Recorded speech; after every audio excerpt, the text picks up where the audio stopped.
Hi everyone, welcome back. ನೀವು ನೋಡ್ತಿದ್ದೀರಿ intelligence ಗುರು YouTube channel. ಇವನ್ ಇದು ಯೋಜನೆ ಅಪ್ಡೇಟ್ಗೆ ಸ್ವಾಗತ. ಅಮೌಂಟ್ ಯಾವಾಗ ಬರುತ್ತೆ ಏನೋ, ಲೇಟೆಸ್ಟ್ ಮಾಹಿತಿ ಏನೋ, ಸಂಪೂರ್ಣ ಮಾಹಿತಿನ ತಿಳಿಸ್ಕೊಡ್ತೀನಿ. ಆ ಚಾನಲ್ಗೆ ಸಬ್ಸ್ಕ್ರೈಬ್ ಆಗಿ. ಸಾಕಷ್ಟು ಜನಕ್ಕೆ ಅಮೌಂಟ್ ಪೆಂಡಿಂಗ್ ಇದೆ. ಡಿಸೆಂಬರ್ ಇಂದ ಸಾಕಷ್ಟು ಜನಕ್ಕೆ ಅಮೌಂಟ್ ಕೂಡ ಬಂದಿಲ್ಲ. ಬಟ್ ಓಲ್ಡ್ ಅಪ್ಲಿಕೆಂಟ್ಸ್ ಕೂಡ ಬಂದಿಲ್ಲ. ನ್ಯೂ ಅಪ್ಲಿಕೆಂಟ್ಸ್ಗೆ ಕೂಡ ನಿಮಗೆ ಗೊತ್ತಿರೋಕ್ಕೆ ಸಮಸ್ಯೆ ಕೂಡ ಆಗಿದೆ. ಬಿಕಾಸ್ ಯಾಕೆ ಬಂದಿಲ್ಲ ಗೊತ್ತೇ ಇದೆ ನಿಮಗೆ. ಹಣ ಬಿಡುಗಡೆ ಮಾಡಿಲ್ಲ ಸರ್ಕಾರದವರು. ಅವ್ರು ಯಾವಾಗ ಬಿಡುಗಡೆ ಮಾಡ್ತಾರೆ ಅಂತ ಕ್ಲಾರಿಟಿ ಕೂಡ ಬಂದಿಲ್ಲ. ಇಲ್ಲಿ ಮೇನ್ ಪ್ರಾಬ್ಲಮ್ ಏನಂದ್ರೆ, ನಿಮಗೆ ಗೊತ್ತಿರೋದಾದ್ರೆ ಶೈಕ್ಷಣಿಕ ಇಯರ್, ನಿಮಗೆ ಶೈಕ್ಷಣಿಕ ಅಂತ ನಿಮಗೆ ಹಣಕಾಸು ಇಯರ್ ಬಂದ್ಬಿಟ್ಟು ಕಂಪ್ಲೀಟ್ ಕೂಡ ಆಗಿದೆ. ನಿಮಗೆ ಮಾರ್ಚ್ಗೆ ಎಂಡ್ ಆಗುತ್ತೆ.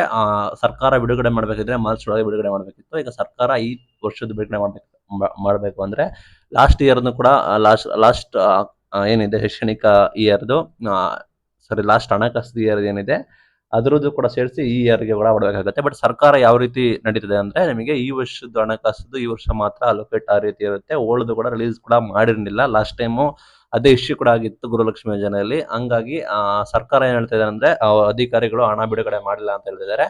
ನಿಮಗೆ ಅಫ್ಕೋರ್ಸ್ ಗೊತ್ತೇ ಇದೆ, ನಿಮಗೆ ಹಣ ಬಿಡುಗಡೆ ಮಾಡಿದ್ರೆ ಸರ್ಕಾರದವ್ರು ಮಾತ್ರ ನಮಗೆ ಅಮೌಂಟ್ ಕೂಡ ಬರೋದು. ಇಲ್ಲಿ ಓಲ್ಡ್ ಅಪ್ಲಿಕೆಂಟ್ಸ್ ಯಾರೆಲ್ಲ ಹಳಬ್ರು ಕೂಡ ಇದ್ದಾರೆ ಅವ್ರಿಗೆ ನಾವು ರದ್ದು ಮಾಡ್ತೀವಿ ಅಂತ ಹೇಳಿದ್ರೆ ಅದಕ್ಕೆ ಕೂಡ ಕ್ಲಾರಿಟಿ ಕೊಟ್ಟಿಲ್ಲ. ಪ್ಲಸ್ ನ್ಯೂ ಅಪ್ಲಿಕೆಂಟ್ಸ್ ಕೂಡ ಬಿಡುಗಡೆ ಆಗಿಲ್ಲ. ಲಾಸ್ಟ್ ಟೈಮ್ ಕೆಲವರಿಗೆ ಮಾತ್ರ ಕ್ರೆಡಿಟ್ ಕೂಡ ಮಾಡ್ಬಿಟ್ಟು ಸುಮ್ಮನಾಗ್ಬಿಟ್ರು. ಈಗ ಹದಿನ ಮಾಹಿತಿ ಪ್ರಕಾರ ನಮಗೆ ಜಮೆ ಮಾಡ್ತಾರೆ ಮೇ ತಿಂಗಳಲ್ಲಿ ಅಂತ, ಮೇ ಫಸ್ಟ್ ವೀಕ್ ಅಂತ ಹೇಳ್ತಾ ಇದ್ದಾರೆ. ಬಟ್ ಕ್ಲಾರಿಟಿ ಇಲ್ಲ. ದಯವಿಟ್ಟು ಕರೆಕ್ಟಾಗಿ ಸೆಲ್ಫ್ ಕೂಡ ಮಾಡಿ. ಸ್ಟೇಟಸ್ ಕೂಡ ಡಿಬಿಟಿ ಪುಷ್ ಕೂಡ ಆಗಿದೆ, ಡಿಬಿಟಿ ಪೆಂಡಿಂಗ್ ಕೂಡ ಆಗಿದೆ, ಅದು ಓಕೆ. ಬಟ್ ನೀವು ಸೆಲ್ಫ್ ಕಡ್ಡಾಯವಾಗಿ ಮಾಡ್ಕೊಂಡು ಹೋಗಿ. ನಂತರ ನಿಮಗೆ ಕ್ಲಾರಿಟಿ ಕೂಡ ಸಿಗುತ್ತೆ. ನೆಕ್ಸ್ಟ್ ನಿಮಗೆ ಜಮೆ ಆದ್ರೆ ಆಗ್ಬೋದು. ಪ್ಲಸ್ ನಿಮಗೆ ಈಗ 4-5 ಕಂತೆಲ್ಲ ಇದೆ, ಅಷ್ಟೆಲ್ಲ ಬಿಡುಗಡೆ ಮಾಡಕ್ ಆಗೋದಿಲ್ಲ ಸರ್ಕಾರದವರು ಒಂದೇ ಟೈಮ್ಗೆ.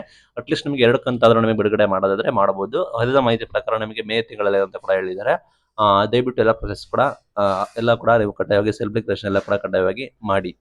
Thank you.